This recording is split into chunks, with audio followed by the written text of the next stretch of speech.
राम राम भाई सारे भाइयों ने। तो अपन आज जा रहे थे पंजाब, तो वहाँ पे एक ट्रैक्टर टूर्नामेंट चल रहा था, तो वहाँ पे जाके हमने कुछ क्लिप बनाई, तो वो वीडियो में आपको देखने की मिलेगी।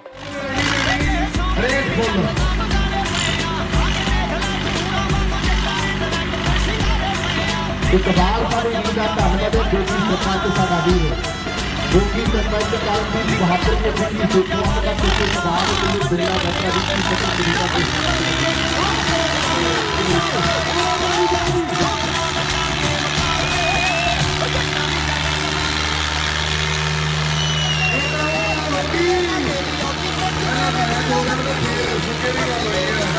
क्योंकि हमें कुछ भी हो सकता है कि हमें तो गोपी नोटी चलते गोपी कलर कलर फिर नाम फिर नोट फिर भी गल सुननी है।